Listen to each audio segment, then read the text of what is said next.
बिस्मिल्लाहिर्रहमानिर्रहीम। मेरे साथ नशिस्त में इस वक्त जावेद इकबाल जो कि समाजी कारकुन भी हैं, लेकिन इन्होंने अपनी ज़िंदगी में मुलाजमत जो थी वो HMC फैक्ट्री में की, जो कि अपने मुलाजमीन में उन मुलाजमीन में शामिल हैं जो कि जिनको बुढ़ापा अलाउंस जो है उस बारे इनकी भी एक ऐसी दादरसी है जो उस बारे इनकी पिछले दिनों यूनियन ने भी ट्रेड यूनियन ने भी बैठ के आपस में ये बात की है कि हुकूमत बजट बना रही है और बजट में जो है वो इसको कम, ये बहुत ज़्यादा कम है, इसको ज़्यादा करिए। जी इकबाल साहब, असल मसला क्या है? क्या जी मसला तो है कि महंगाई होगी बहुत ज़्यादा और साढ़ा जो ये होगी ₹8,500 है, तो दवाई भी नहीं होने मिलती।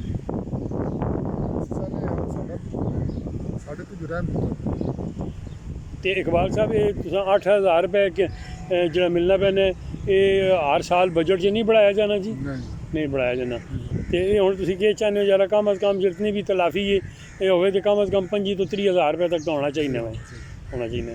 तो तुसां पिछले दिन जो यूनियन है उन्होंने जो सबका सदूर और जितने भी या मौजूदा भी इन्हां मलक लियाकत है जिससे अज राजा जमशैद है, इस तरह काफ़ी सारे लोगों जो है ये बैठ के एक प्रोग्राम किया हुआ और हुकूमत अगर रिक्वेस्ट की है तो इस रिक्वेस्ट ने तुसी भी सुनवाई करने जरा कि असा ना बढ़ापा अलाउंस जितना भी जी ये असा ना बढ़ाया जुड़े हैं जी।